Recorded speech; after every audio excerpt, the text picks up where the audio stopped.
Picture waking up this morning to a number. Not a bank statement full of debt. Not a minus sign, just zero. Net worth, $0. No inheritance, no old savings sitting somewhere, no safety net from your parents. Just a paycheck and one question that won't leave you alone. Where do I even start? I get asked this a lot, not by people who blew up their finances through some catastrophic mistake, but by people who feel like they're falling behind. 28, 34, sometimes 45 years old. Watching people their age already own homes, already have investment portfolios, already have retirement accounts quietly compounding while they're still standing at zero. And they always ask the same question, in the same tone. Is it too late? It's not. But the path forward isn't what you'd expect. There were two people I once watched closely.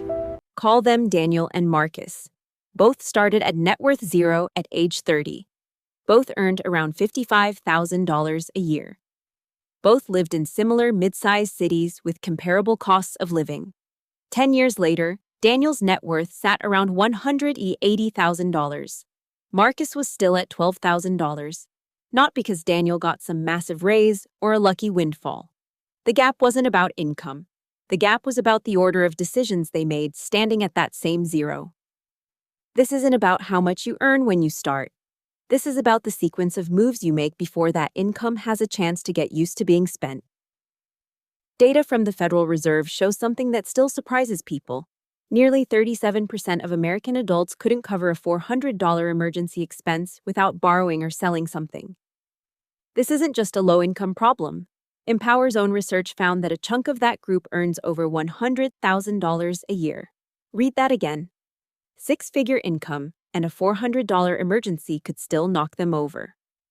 Why does this happen? Because most people starting from zero jump straight to thinking about investing. Which stock, which fund, which crypto? When that's not actually step one. That's step 3 or 4. And skipping ahead to it without a foundation is exactly why someone like Marcus, despite investing diligently for 2 years, ended up liquidating his entire portfolio in year 3 when his AC broke and there was no emergency fund to cover it. I'm not done yet. Because there's a second layer to this that almost nobody talks about. The second layer is lifestyle inflation hitting at the exact moment you're most vulnerable to it, right after your first raise. Household spending research shows that people who get a 10% raise typically increase their lifestyle spending by 7 to 8% within the first 6 months. Not because they're careless, because our brains default to treating new money as spendable, not as money that needs direction before it ever feels like it's really ours. That's still not everything. There's a third layer. Most people wait to feel ready financially before they start investing. But that feeling never arrives on its own. What actually arrives is a system running on autopilot, or nothing running at all. So if I was really starting from $0 net worth today, in July 2026, here's exactly what I'd do. Not based on motivation, but based on the sequence that actually holds up mathematically. First, I'd calculate my enough number before touching a single dollar for investing. Not a dream number, a survival number. What's my actual minimum monthly cost to live?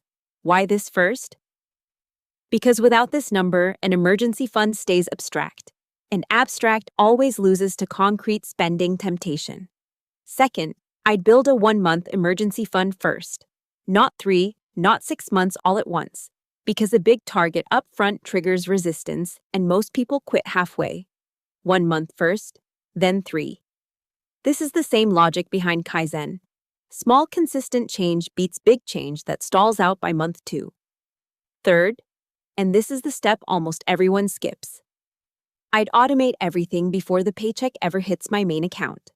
Automatic transfer on payday, not a manual transfer after the month's spending is already done. Because environment beats willpower every time. If the money's still sitting visibly in your account, your brain will find a reason to spend it. Fourth, only after that 1-month emergency fund is secure, I'd start investing. But not by picking individual stocks. Low-cost index funds, automated every month without checking it daily. The math is brutal for anyone trying to time the market as a beginner. Historical data shows investors who move in and out of the market underperform by roughly 3 to 4% a year compared to those who just let it run automatically. Fifth, I'd raise my investing percentage every time my income went up, not my lifestyle. This is exactly what separated Daniel from Marcus. Daniel bumped his investing rate from 8% to 15% every time he got a raise. Marcus upgraded his car payment and his apartment. 10 years later, the gap was $168,000, not from wildly different salaries, but from where each raise actually went.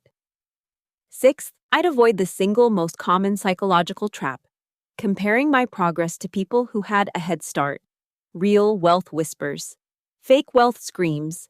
People whose net worth is actually growing rarely look impressive in their 30s. The people who look impressive are usually financing that look with debt. This isn't about deprivation, about cutting out everything you enjoy.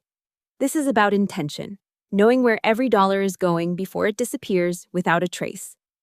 Let's make this concrete with two more people, Sarah and Christine. Both started at net worth zero at 27, both earning $48,000. Sarah automated 10% of her paycheck into an index fund from month one, even though it was only $400 a month at first.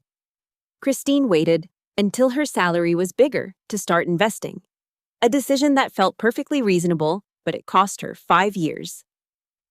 By age 40, assuming a 7% average annual return, Sarah had roughly $95,000 more than Christine. Not because Sarah picked better stocks, but because compound interest needs time, and time is the one resource you can't buy back once it's gone. This isn't financial advice for your specific situation. Talk to a professional who understands your circumstances, especially if you're carrying high-interest debt, because the order of these steps can change. If you're genuinely starting from zero right now, here's what that looks like this week.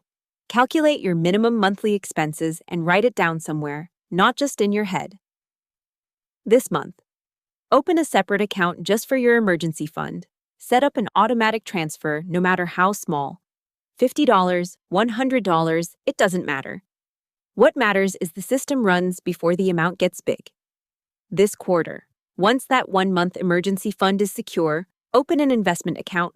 Pick one low-cost index fund, set automatic contributions for payday, and stop checking it every day. Zero isn't a punishment. Zero just means there's no bad decision left to undo first. Someone starting from zero today, with the right system in place, can stand 10 years from now in a place far ahead of someone who started with more capital but no direction. What separates them was never where they started. It's whether they let their money drift automatically toward the wrong place or move deliberately toward the right one.